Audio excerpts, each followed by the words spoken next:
Hello friends, welcome all the students in second semester. Today we are going to learn unit number 3, 3.4. Think before you speak. Think before you speak. बोलण्यापूर्वी विचार करा. Open page number 80 and 81.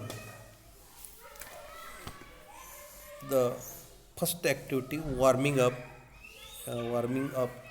This is the chit chat activity. You try to give answer of these questions. Simple questions are given here. You try to say yourself. There are some similar list of the adverbs which shows the difference in the manner of saying. You communicate and try to say it. This activity is in page number 80. Look, page number 81. Text matter, think before you speak. First paragraph. Man was meant to listen more and talk less. बघा, मानवानी काय केलं पाहिजे? लिसन it mower and talk लेस. अधिकाधिक ऐकले पाहिजे आणि कमी बोलले पाहिजे. Before you studied the four fundamental skills LSRW: listening, reading, writing, talking, or the conversation. In this activity, here author tried to say us listen more and talk less. That is why, as the great British statesman Benjamin Disraeli said, nature has endowed man with 2 ears and 1 mouth. बघा की एक British मुत्सद्दी Benjamin डिझरेल यांनी म्हटलं आहे की निसर्गाने आपल्याला देणगी दिलेली आहे ते काय 2 इयर्स 2 कान अँड 1 माउथ, एक तोंड. Means nature gifted us 2 years and 1 mouth. If man was meant to talk more and listen less, he would have 2 mouths and only 1 ear. जर मानवाला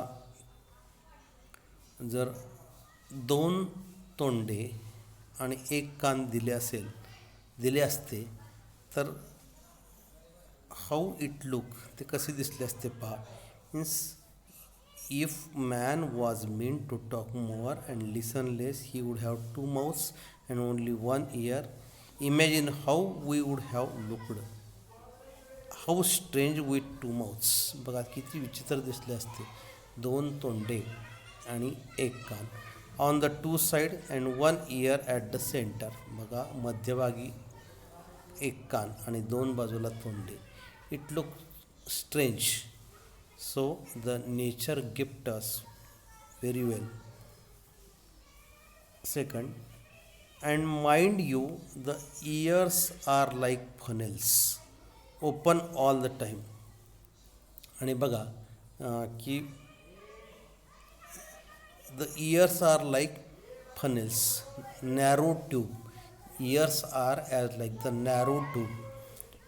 म्हणजे मानवाचे जे कान आहेत ते एखाद्या अरुंद नळीसारखे आहेत, नरसाळ्यासारखे आहेत. ओपन ऑल द टाईम, केव्हाही ते उघडे असतात. म्हणजे any time you listen whatever the words or the songs, there is no door with which you can close them.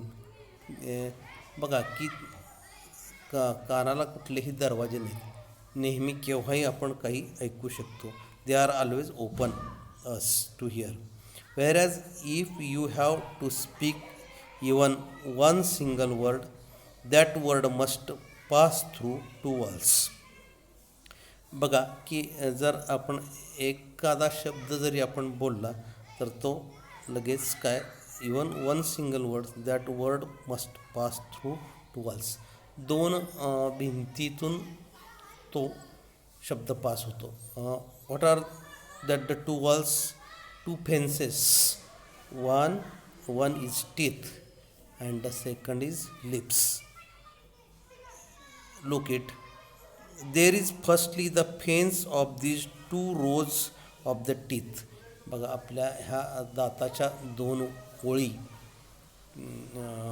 आहेत, त्यातून आपला पहिला शब्द बाहेर पडतो, म्हणजे ती एक पहिली वॉल भिंत. And there is secondly the fence of two lips. आणि दुसरं म्हणजे आपल्या दोन ओठांचे कुंपण, यातून तो शब्द बाहेर पडतो. Before a word can be spoken it has to pass, it has to pierce through this two walls. बघा, before a word can be spoken, शब्द बोलण्यापूर्वी काय, it has to pass, it has to pierce this two walls. बघा, ह्या दोन भिंतीतून तो शब्द बाहेर पडतो. थ्रो दिस टू फेन्सेस, ह्या दोन कुंपणामधून. Therefore we must think at least twice before we utter a word. म्हणजे काय की आपण शब्द बोलण्यापूर्वी त्याच्यावर विचार केला पाहिजे. वी मस्ट केलाच पाहिजे. We must think at least twice before we utter a word. शब्द बोलण्यापूर्वी आपण निश्चितच विचार केला पाहिजे. A very wise man once remark that of the unspoken words you are a master. बघा, एक हुशार मुत्सद्दी मनुष्य त्यांनी असा रिमार्क केलेला आहे की unspoken words you are a master. न बोललेल्या शब्दाबद्दल तुम्ही काय आहात? मास्टर आहात, गुरु आहात. ऑफ द स्पोकन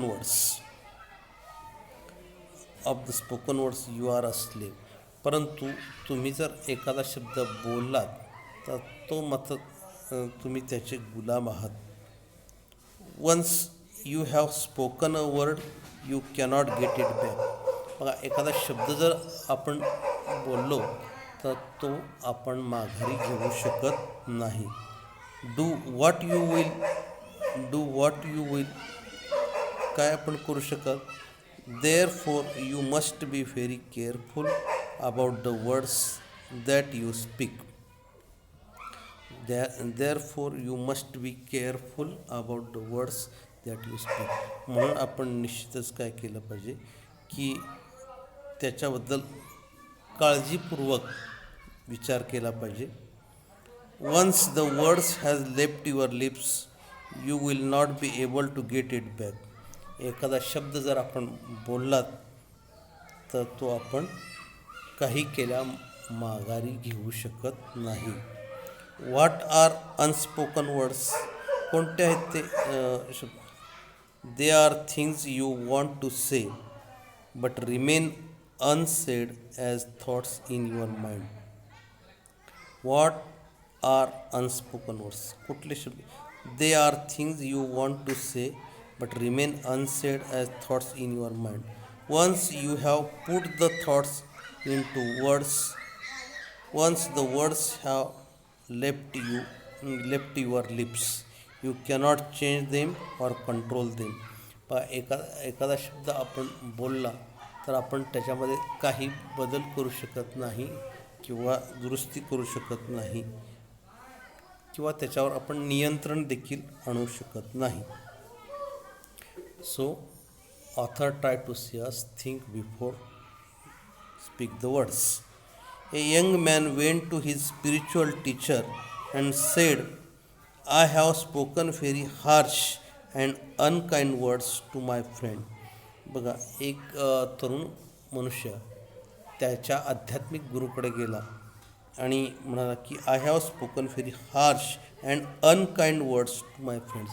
मी माझ्या एका मित्राला खूप निर्दयी आणि कठोर शब्दात बोललेलो आहे.